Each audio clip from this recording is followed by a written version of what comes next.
It's an honor to be able to speak to you. How many of you would agree that we live in terrible times? Really? Only that many? No? No? You're all happy? Let's go out and dance in the street. Baby, it's all happening out there. And who cares? Because, the Spirit will save us. We can send our thoughts and prayers. Interesting article this morning in the newspaper. Since 1970, human beings have destroyed 60% of the animal life on the planet. Since 1970, a 60% reduction in animal life. But it's all good. We'll buy our MTV. It's all good. So I was thinking last night, as sometimes I do. I was thinking, because I'm a very visual person. And before I give talks, sometimes I like to try to think of an image that, in my mind that addresses where I am in terms of the topic. And I came up with a really strange image, but I will share it with you.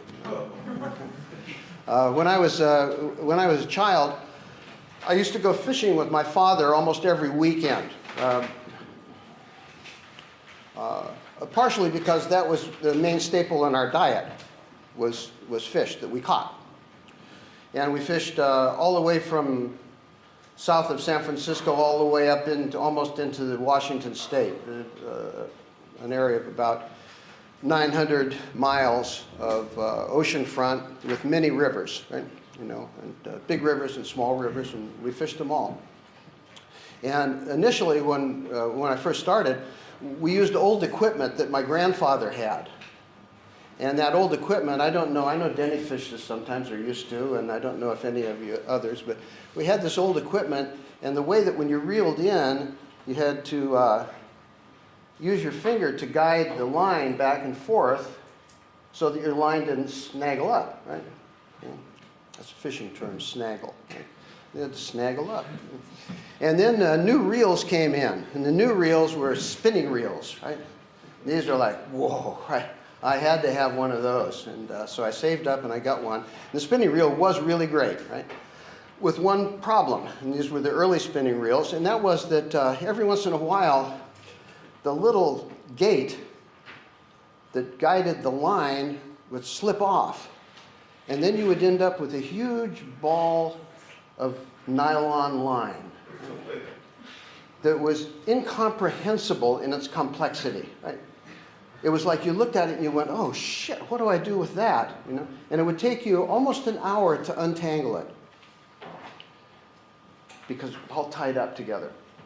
It was one piece of line, but it got really tangled up. And it took a lot of attention to untangle it. And that was my image, right?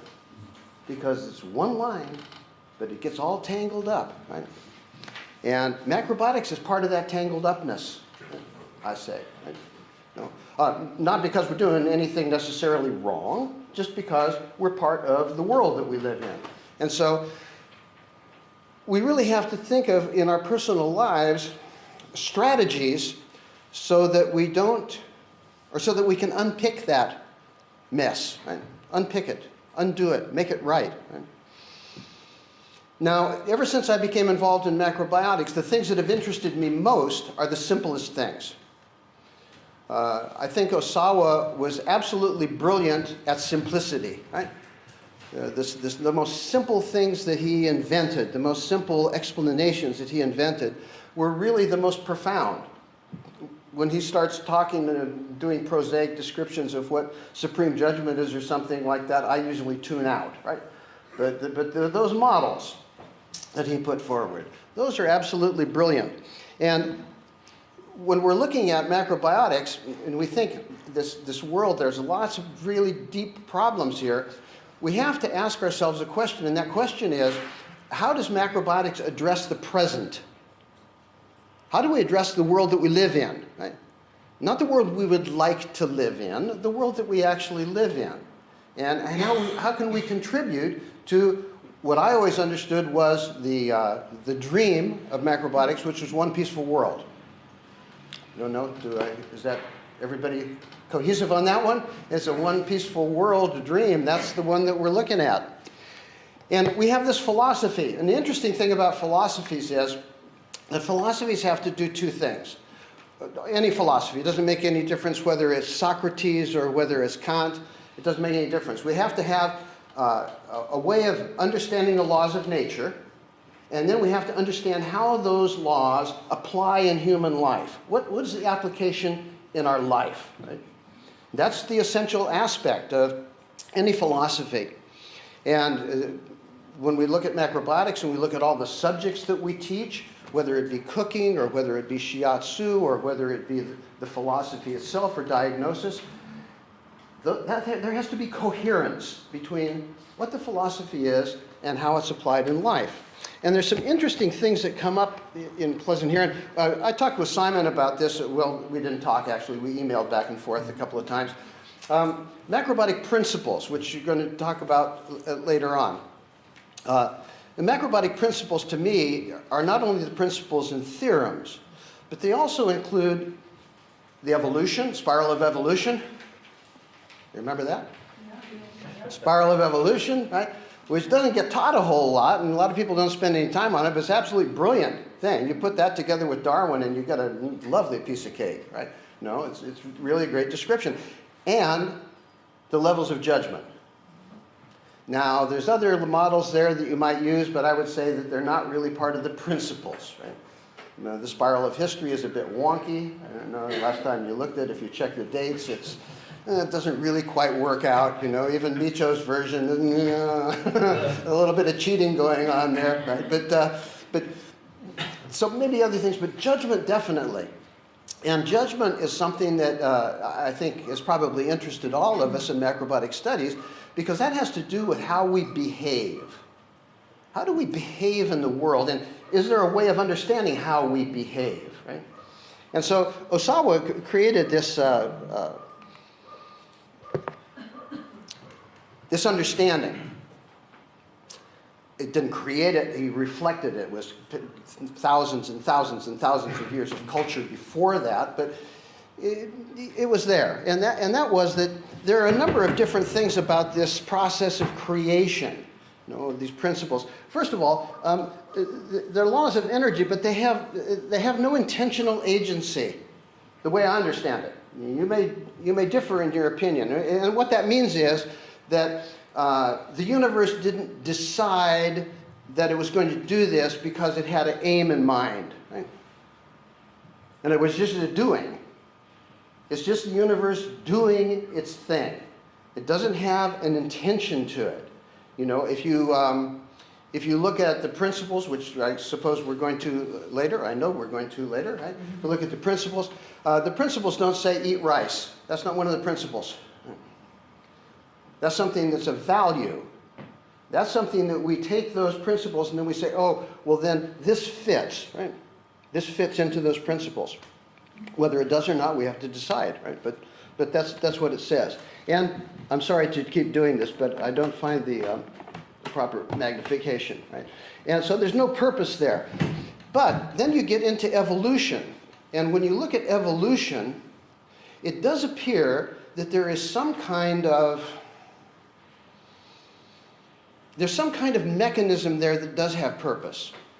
And the mechanism in there, in my interpretation, is that purpose seems to be to create complexity. And that complexity is in the service of consciousness, right?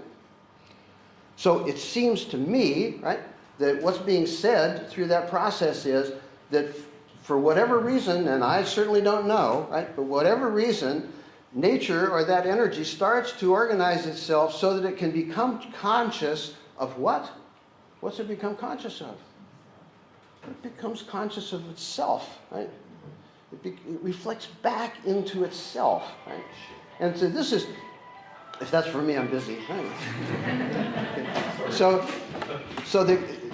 we get this strange thing starting to emerge here, where we're talking about nature, which had no purpose seemingly, and then all of a sudden it starts to mold itself so that it's creating something. And in Ohsawa's system, of course, it was aimed, because if Ohsawa was anything, he was speciest, right? So the aim was to create a human being, right? To get somebody to stand up, right? To stand up at attention alongside cereal grains, right? So that's it. And then we have this complexity, and that complexity allows us to develop what we call judgment. And that judgment starts in the womb. It starts with the moment of conception.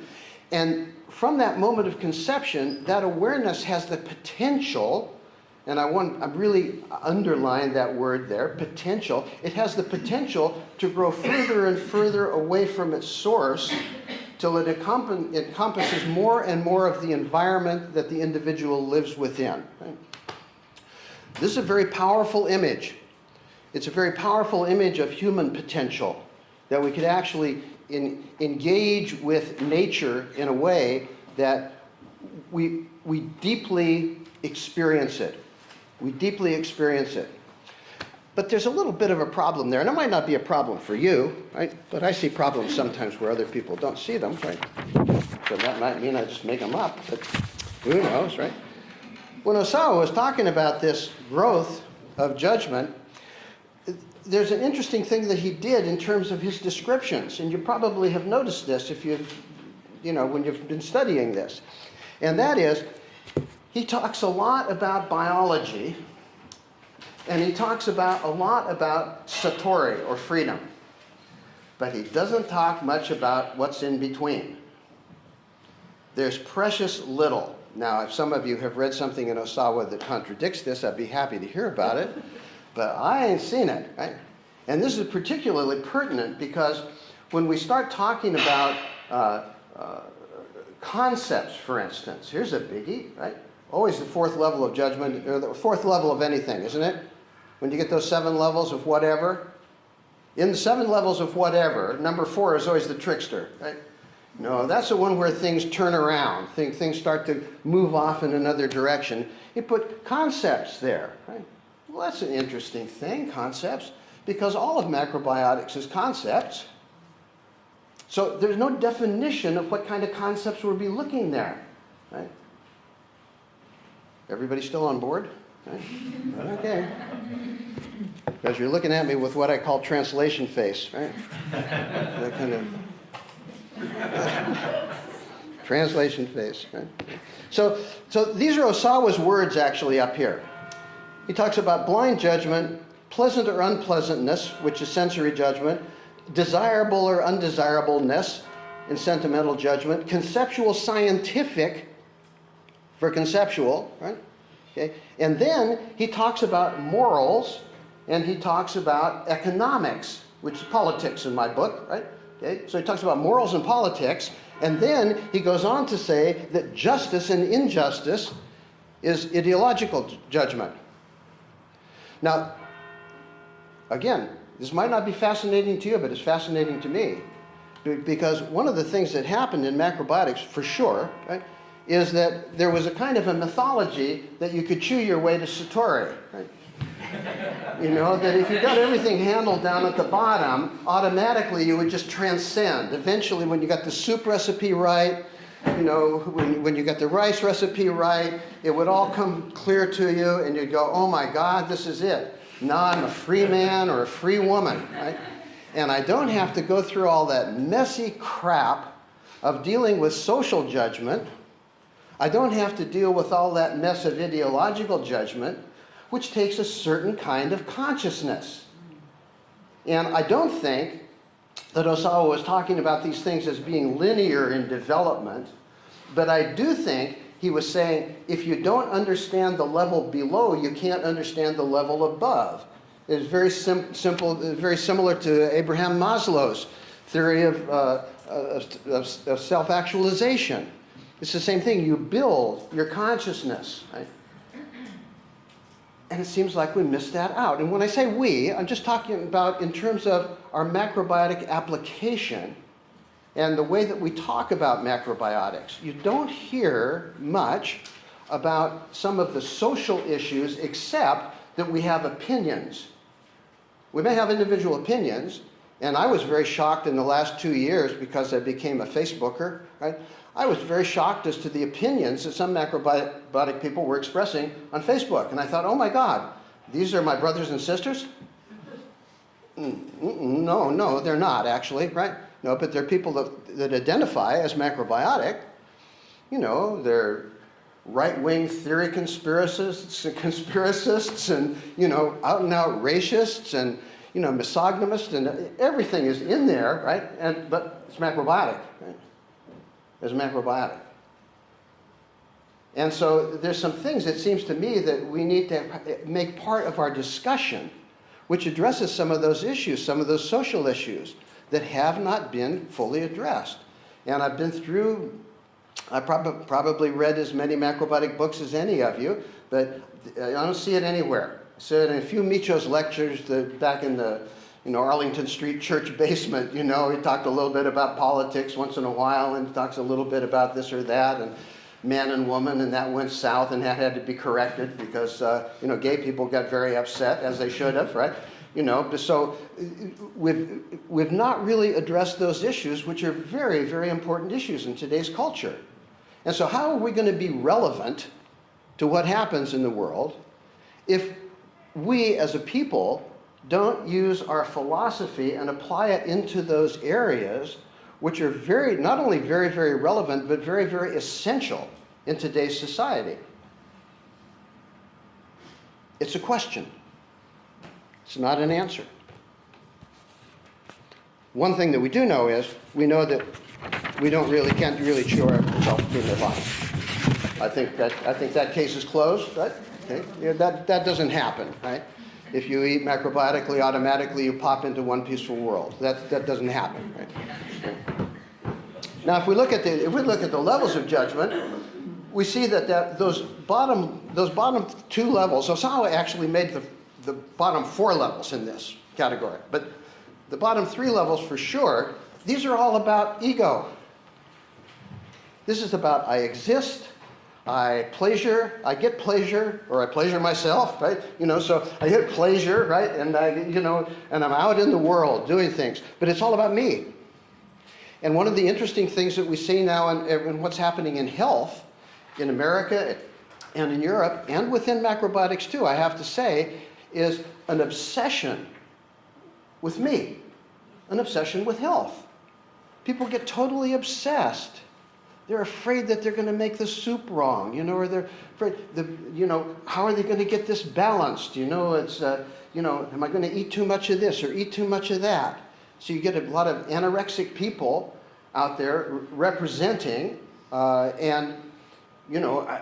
have no way of identifying that as macrobiotic, the way that they're approaching their food, because actually they become frightened of food. And the opposite of that is, the diet is too strict, and so we just have to load everything in, which just completely ignores any sort of application of principle. Have any of the rest of you seen these two extremes? Okay, so those two extremes are there, right? And one of the reasons that they're there is because we have not been good in defining what we do, I say. Right? Okay? We've not been good in defining it. We've saved up. And one of the reasons that we've pulled off is actually a good reason. And that is that there is oftentimes a feeling that if we define things too much, it will make us rigid. We will be perceived as rigid, right? But what's the opposite of that? Flexibility. Yeah, instability. It's not flexibility. Right? It's instability. It's not being able to make it. It's not being able to use judgment. Right? Judgment. And this issue comes up again and again and again and again. Well, a little bit of this and a little bit of that. No, we have judgment. There's a reason why we said you got to be careful with nightshades. Right? There's a reason for it. Right? It's not just an arbitrary thing. Does that mean you never have a nightshade? Not in my book, it doesn't, but it means that you're aware of the fact that there is something there that if somebody has a particular health problem, that's not appropriate food for them. Right? It's very simple, really. Right? But if we don't define it, then what we do is we try to run I was going to say one away. I was becoming Bugs Bunny. I was channeling Bugs Bunny. or Elmer Fudd, one of the two. Okay, so anyway, it's all about me, and I have a feeling that in many ways it's very easy for us to get stuck there in that arena where we're just thinking about myself. I eat this way because of myself. I do these things because of myself. I'm just constantly after myself. Now, that doesn't mean that we don't pay attention to ourselves. It doesn't mean that at all. But it means that we're aware that in the wide world, we also have a possibility of playing in a much broader arena. Right? Not just limit ourselves to that. Right? And so this is one of those places where you see people stumbling when they try to define macrobiotics, doing everything except standing on their head, making sure that you understand that it's not just a diet. Well, it's not just a diet, but if it's not just a diet, then what the hell is it, right? Okay? Because if you just talk to anybody, if you just took random people off the street and you filtered them and said, how many of you ever heard the word macrobiotic, and you put all those people in a group, and you said, what is macrobiotics? They'd tell you it was a diet. Okay, so you've got a communication problem here happening, right? And so what's the solution? I don't know. But I do know that it conforms to a social thing that happened, like particularly from the 1970s through the 1980s, and that was the whole me, me, me thing, right? Which still goes on. It governs things like, Greg probably saw this in the natural foods movement. You know, all of a sudden natural food stores, which are starting out selling simple natural foods, became food boutiques. You know, and the reason that you can sell a certain food was, or Denny with you in Howard's shop there, all of a sudden the food had to have an artisanal history. Right? You know, it had to come, the olives had to come from a quaint village in Greece. Right? You know, otherwise you didn't want them. They had to be organic, but they also had to come from a quaint village, you know. Everything had to have a story behind it, which was a romantic story, and which only appealed to people's ego and a sense of entitlement. So this is the food I should take. When actually, the food, macrobiotic food, to my understanding, is pretty much a third world diet. It's not a sophisticated diet. You know, I mean, I know that everybody that does cooking classes, and there are many people here that do cooking classes, you have to spice things up and you know, make things more sexy so that people get in there. But hopefully when they're in there, they find out that actually what's being aimed at is simplicity, not complexity.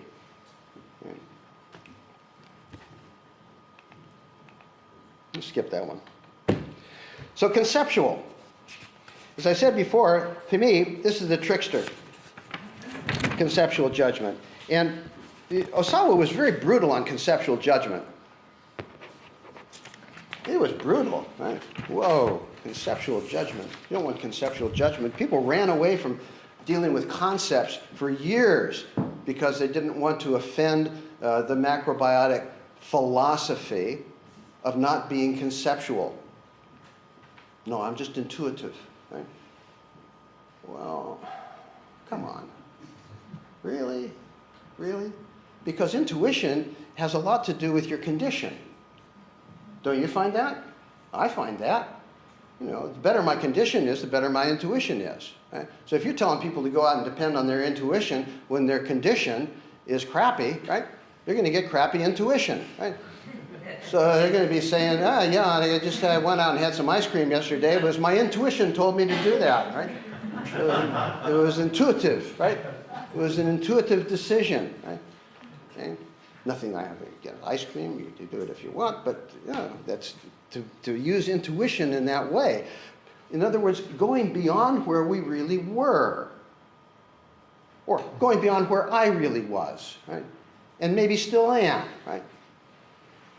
But that whole arena of conceptuality, because what is concepts? Concepts are stuff that we make up. That's a world of concepts. It's an interpretation, putting together an observation in an intellectual form so that it sounds like it's logical or whatever. And if we don't if we can't, I feel, I'll probably drop off dropping in the I feel here in a little while, okay? Because then you know that everything that I say is what I feel, right? Okay, right? I'm just doing it apologetically, right, to you, so that you don't think I'm speaking for everybody, right? Yeah. So we make up these stories about the way the world works, and if we don't have the curiosity to take some of those ideas apart and put them back together again, we're not creating a vibrant movement of people. Because that's how vibrancy, that's how you make a philosophy vibrant. You're willing to destructure it, right, and then put it back together again, right? And that includes everybody. You know, in the last couple of weeks, I was reading a bit of Ohsawa again, right, which I hadn't done for a long time. And I decided I'd pick up my old battered version of Zen Macrobiotics. It's falling, all the pages are falling out and everything, you know, put it back together and read that. And I thought, wow, some really good stuff in here. And there's also some real nonsense. Right? No, there's a pot of nonsense in there, right? Along with the really good stuff, right? So is that impossible for us to say that, right? Read Micho's last book, right? Boy, there's a ton of nonsense in there. It's a big book, right? Which, you know, makes the relationship a little bit more fierce, right? But when you start looking at it, it's like things that 3 years before that, where this is caused by yang, or this is caused by yin. Now this is caused by yang and sometimes yin, and this is caused by yin and sometimes yang, right? So what is it? Right? What is it? Is it okay to just say we don't really know what causes this, you know, and create another way of communicating that it can be caused by extremes on either side? Right? Because if we don't have the curiosity to do that, what we do is we calcify our philosophy. It just becomes calcified.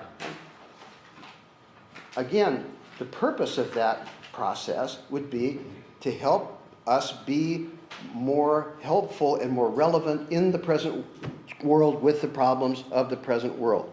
Because we have lots of stories to tell, right? You know, if you're teachers, you're constantly telling people how the world works, right? Are you not? Want to know how the world works? I'll tell you how the world works. You want to know how to be healthy? I'll tell you how to be healthy, right? No, we're telling people stuff all the time, right? Now, if we don't know where the lines are, if we haven't really investigated and fully inquired about the reality of what we're saying, we create a lot of mistakes, and those mistakes can be pretty serious, right? Because they lead us widely astray. Those concepts, if we use Ohsawa's system, that's what feeds social and ideological development. It is conceptual judgment, it's the basic ideas that we hold to that create value. And this is one of the things that, again, I think we haven't been really willing to do, is to say macrobiotics is inclusive of certain values. In other words, there are ethics involved. Oh my God, the minute you mention that word, everybody runs for the exit in the lifeboats, right? No, there are ethics involved. There are ethics involved in living responsibly on planet Earth. There are ethics involved in creating relationships and in developing social communications. There are ethics there. And as far as I can see, there's nothing that holds us back from describing those ethics other than don't sleep with your clients, right? I mean, really, but you know, when we look at, if I look at the history of ethical conversations that have happened within macrobiotics, that's the primary ethical consideration that comes up, right? Don't sleep with your clients, right? No, everything else is up for grabs, right? But don't sleep with your clients. That's off the books, right? So what do we do about that? Right? It means that we have to really look at the concepts that we hold and how they would apply in the modern world, dealing with the problems of the world now. Remember that most of Ohsawa's conceptual work was done in the 1950s. The 1950s, and Greg knows the 1950s, you know, they were very kind of Norman Rockwell on the surface and a bubbling, seething mass of discontent underneath, right? But that's what Ohsawa was writing. That's why he was aiming at that audience specifically. I mean, I know that there's been controversy about this, but I really feel the only reason that Zen is in Macrobiotics is because Zen was very popular in the States at the time that book was published. It wasn't because Ohsawa was studying Zen and teaching Zen. It was because it was to draw people in. It was a very sexy thing to do, right? Zen Macrobiotics, that drew a lot of people. It influenced me, the Zen part. Right? Yeah, so the Zen, Zen, yeah. I'd go for the Zen, right? You got to have a diet to do the Zen? Well, okay, right? Try that out.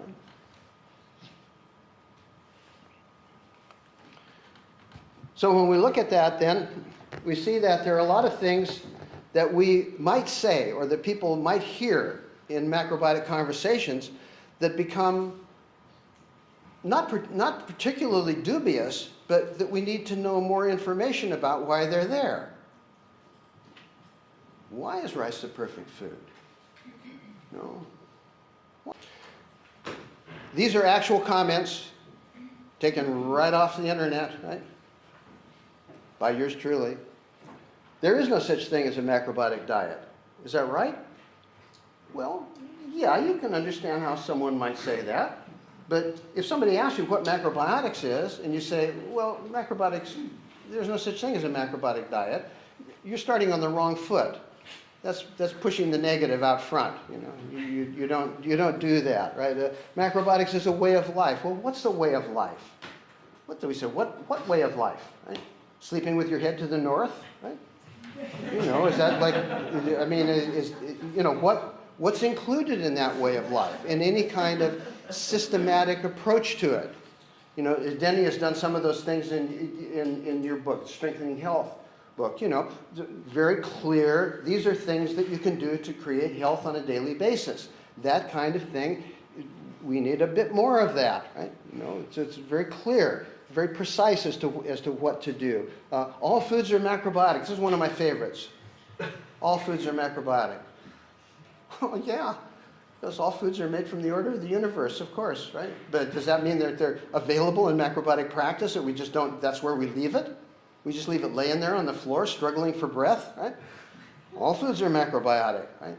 It means nothing. It's an empty way to approach things, right? We say, well, we understand, we develop discernment about what foods do. Well, if we do that, then let's say that, right? That's a simple thing to say. We study what foods do, and that's how we create. So some foods are probably foods to use very, very regularly, and some foods you shouldn't touch with a 10-foot pole, right? If you want to be healthy, right? If you want to be healthy. And this is certainly a big challenge because all of us stand on that tightrope, where sometimes we get wobbly and we decide we're standing in front of something that we know isn't good, and the evil person inside us says, eat it. We all had that occasion. We've all seen that at one time or another. But if we don't reflect on that, if we think, well, that's okay because everything is okay, right? Then what does that do to our psyche in terms of making future decisions? When I first moved to Boston, one of the things that really shocked me in a way, and it shocked me in a way that was, first of all, it was a shock in a negative way, and then I thought, oh, that's cool, right? Was Micho asked me to come out with him for a cup of coffee, and he pulled a pack of smokes out of his pocket, and started lighting up. Well, when I started macrobiotics, I thought, well, certainly the cigarettes aren't included, right? I didn't see it wasn't on the little chart, but I thought, just intuitively, I thought that the cigarettes are probably out, right? And then all of a sudden he's smoking not just one cigarette, but smoking a pack, he's really burning through them, burning them down one at a time. And I thought, oh, and then he offered me one. I thought, well, hell yes. I mean, if that's cool within macrobiotics, is that part of the macrobiotic value system, I'll light up, and there I was back on 2 packs a day again, This guy and I, if we shared rooms together several times, right, you need a gas mask to get in the room. You know? He was the earliest light up I've ever seen in my life. Then you could actually wake up and not go for the alarm clock, go for the smokes, right? While he's laying on his back in bed, starting the day. But he's seen the light, and now he says soup. Right? More difficult to do, though, when you're laying in bed. Right? Okay, look at this, right? We eat a traditional diet. Do you know how many people tell me they eat a traditional diet every time I do counseling? If you ask people, what kind of a diet do you eat? They either say, I eat a healthy diet, or a pretty healthy diet, or they say, I eat a traditional diet. It means nothing, ever, right? If you ask them to describe the tradition, they usually don't know. Really, I started, it's 5 minutes. Well, I better move right along then, right? Okay. But you get the idea, right? Okay. So you get all of these things come into our description of macrobiotics from different people. Rick said this morning, I was looking at something that I had written, and he said, so you're calling the diet that you use the human ecology diet. And I said, yeah, because I don't want to call it a macrobiotic diet anymore. I want to say it's based on macrobiotic principles. And the reason I call it that is because I'm really tired of people saying, oh, well, I've seen the macrobiotic diet, and this guy recommends chicken, and this guy has avocados in it, and this guy does this, and this guy does that. I say, what? It's a useless phrase. It's becoming a useless phrase unless we define things better. Right? So we can use macrobiotic principles however we want. But developing ethics and developing values takes not only self-reflection, but it also takes developing social ethics. And I know that almost everybody in this room, if not everybody in this room, would agree or adhere to the values like, what do we do about race? What do we do about religion? What do we do about gender? There's all these issues there. What do we do about the environment? What is our attitude about the use of animals? All of these issues are there. They're ethical issues. And if we don't address those issues, we put ourselves outside of society, but not in a good way. Right? We put ourselves outside as a group of people who are totally obsessed with one thing and who don't have really a unique principle, who don't have a way of understanding the world that we live in. And to me, if we don't develop that, it's impossible to have a peaceful world. Because a peaceful world doesn't just have to do with what people eat, although that's one of the major things, right? But it's not the only thing. Not the only thing. So we get to decide. We get to decide, what do we do? What kind of values do we think are pertinent? What kind of values are of value, right? Or do we want to investigate ethical standards that have to do with our social behaviors, right? Do we want to make those part of our interpretation of macrobiotics or not, right? These are issues that if we don't address them anyway, I think we miss the boat. Now, before I leave, 1 minute? 3 minutes. Because this is where the shameless self-promotion comes in. Self-promotion time, right? Okay. This is Marlene and I when we were teenagers, right?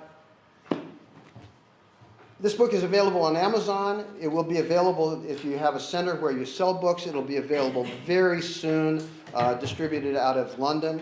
The publisher is just getting the printing thing set up, and I invite you to read it. If I had enough money, I'd give everybody a copy. But I don't. So I want to thank you very much. Thank you.